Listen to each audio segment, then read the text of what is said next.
اعوذ باللہ من الشیطان الرجیم بسم اللہ الرحمن الرحیم بہار قرآن 14واں پارہ۔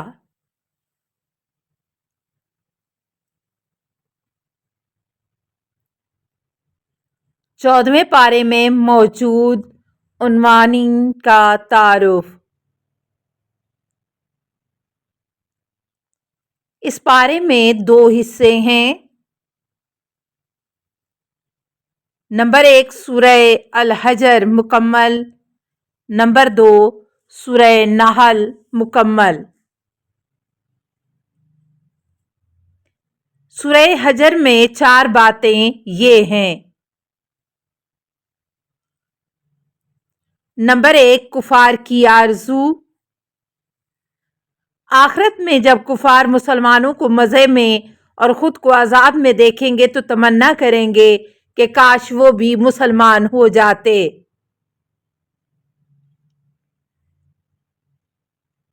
نمبر 2 قرآن کی حفاظت۔ اللہ تعالیٰ نے قیامت تک کے لیے قرآن کی حفاظت کا ذمہ لیا ہے۔ نمبر 3 انسان کی تخلیق۔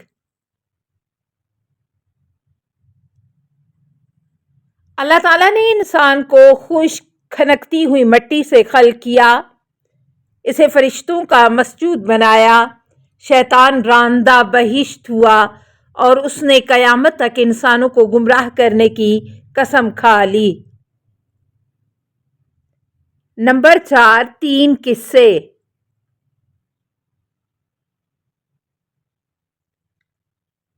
پہلا قصہ، حضرت ابراہیم علیہ السلام کو فرشتوں نے بیٹے کی خوشخبری دی۔ اس وقت ان کی اہلیہ بہت بوڑھی تھیں، بظاہر یہ ولادت کی عمر نہ تھی، اس لیے آپ کو بیٹے کی خوشخبری سن کر خوشی بھی ہوئی اور تعجب بھی ہوا۔ فرشتوں نے کہا ہم آپ کو سچی خوشخبری سنا رہے ہیں، آپ مایوس نہ ہوں۔ آپ علیہ السلام نے فرمایا کہ اللہ کی رحمت سے مایوس ہونا تو صرف گمراہوں کا کام ہے۔ دوسرا قصہ، فرشتے حضرت ابراہیم علیہ السلام کو خوشخبری سنا کر حضرت لوط علیہ السلام کی خدمت میں حاضر ہوئے اور ان سے درخواست کی کہ آپ اپنے گھر والوں کو ساتھ لے کر رات ہی کو اس بستی سے نکل جائیے، کیونکہ آپ کی بستی والے گناہوں کی سرکشی میں اتنے آگے نکل گئے ہیں کہ اللہ تعالیٰ نے ان کے ناپاک وجود سے زمین کو پاک کرنے کا فیصلہ کر لیا ہے۔ ان لوگوں کی جڑ صبح ہوتے ہی کاٹ دی جائے گی۔ تیسرا قصہ، اصحاب الحجر۔ اس سے مراد قوم سمود ہے۔ یہ لوگ بھی ظلم اور زیادتی کی راہ پر چل نکلے تھے اور بار بار سمجھانے کے باوجود بت پرستی کو چھوڑنے کے لیے آمادہ نہیں ہو رہے تھے۔ انہیں مختلف معجزات دکھائے گئے، بالخصوص پہاڑی چٹان سے اونٹنی کی ولادت کا معجزہ، جو کہ حقیقت میں کئی معجزوں کا مجموعہ تھا۔ اونٹنی کا چٹان سے برآمد ہونا، نکلتے ہی اس کی ولادت کا قریب ہونا، اس کی جسامت کا غیر معمولی بڑا ہونا، اس سے بہت زیادہ دودھ کا حاصل ہونا، لیکن ان بدبختوں نے اس معجزے کی کوئی قدر نہ کی، بجائے اس کے کہ وہ اسے دیکھ کر ایمان قبول کر لیتے، انہوں نے اس اونٹنی کو ہلاک کر دیا۔ چنانچہ وادی حجر والے بھی عذاب کی لپیٹ میں آ کر رہے۔ اس سورہ کے بعض اہم نکات۔ آیت 48، متقیوں کے دلوں میں سے اللہ نے ایک دوسرے کے لیے دشمنی ختم کر دی۔ روایت نے بیان کیا کہ یہ آیت حضرات علی، حمزہ، جعفر، عقیل، ابو ذر، سلمان، عمار، مقداد، امام حسن علیہ السلام، امام حسین علیہ السلام اور اصحاب بدر کی شان میں نازل ہوئی۔ آیت 60، حضرت لوط علیہ السلام کی بیوی نبی کی زوجہ ہونے کے باوجود ہلاک ہونے والوں میں سے قرار پائی۔ آیت 75 کے بارے میں مومنین سے مراد روایت میں آیا ہے کہ سب سے پہلے آقا علیہ السلام نے، फिर अली, फिर हसन, फिर हुसैन, फिर अली बिन अल हुसैन इमाम ज़ैनुल आबिदीन, फिर मोहम्मद बिन अली इमाम बाकर और हज़रत अली अलैहिस्सलाम की औलादों में से इमाम हैं। आयत 94 इब्ने अब्बास कहते हैं कि इस आयत में हजूर को जिस चीज़ की तबलीग का हुक्म दिया गया वो कुरान और अहले बैत की फजीलत थी। नंबर 2, सूरह नहल में 5 बातें ये हैं।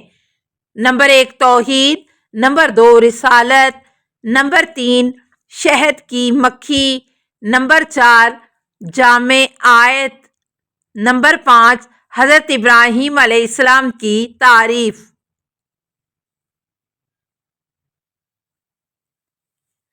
नंबर 1 तौहीद।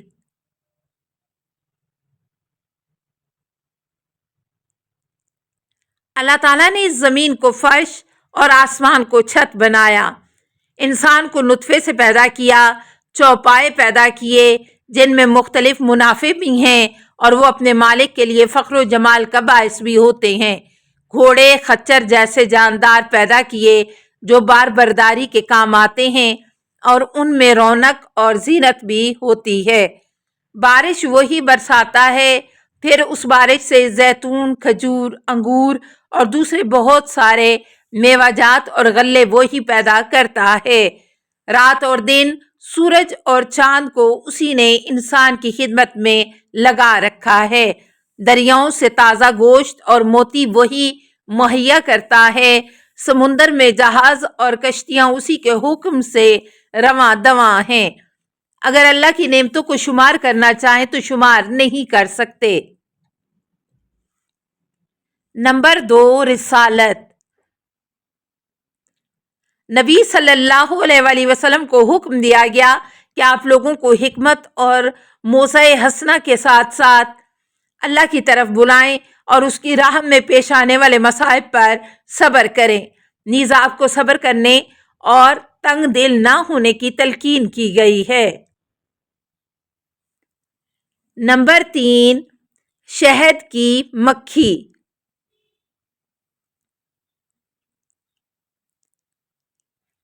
शहद की मक्खी का निज़ाम बहुत अजीब होता है। ये अल्लाह के हुक्म से पहाड़ों और दरख्तों में अपना छत्ता बनाती है। मुख्तलिफ किस्म के 4 जामे आयत। इस सूरत की आयत नंबर 90 में 3 बातों का हुक्म दिया गया है और 3 बातों से मना किया गया है। इबादत और मामलात में अदल, हर एक के साथ अच्छा सलूक और कराबतदारों के साथ ताउन करने का हुक्म दिया गया है और खुली गुमराही, मना करदा कामों और जुल्म करने से रोका गया है। नंबर 5 हज़रत इब्राहीम अलैहिस्सलाम की तारीफ। हज़रत इब्राहीम अलैहिस्सलाम जिंदगी भर तौहीद खालिस पर जमे रहे।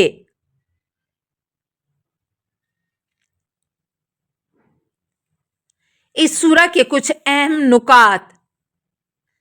आयत 16 में लफ्ज़ नजम की तफसीर को रवायत ने हज़रत अली अलैहिस्सलाम की शख्सियत से ताबीर किया है। आयत 25 रहनुमाई करने वाले पैरोकारों के एमाल में शरीक हैं। आयत 43 में अहले ज़िक्र की तफसीर में हज़रत अली अलैहिस्सलाम और इमाम बाकर अलैहिस्सलाम ने फरमाया, इससे मुराद हम अहले बैत हैं। आयत 44 कुरान के तन्हा काफ़ी होने की नफ़ी और उसके लिए मुफस्सर की ज़रूरत को बयान कर रही है, जो कि खुद रसूल अकरम सल्लल्लाहु अलैहि वसल्लम की ज़ात अक़दस है और हज़रत सल्लल्लाहु अलैहि वसल्लम के बाद हदीस सकलैन के मुताबिक आले रसूल हैं। आयत 72 ख़ानदान एक इलाही नेमत है। आयत 106 मकतब तशी के मुताबिक तकिया के जवाज़ में दलील ये आयत भी है। आयत 119 तौबा कबूल होने की शराइत। आयत 120 हज़रत इब्राहीम अलैहिस्सलाम तन्हा एक उम्मत हैं। इस्लाम शनासी।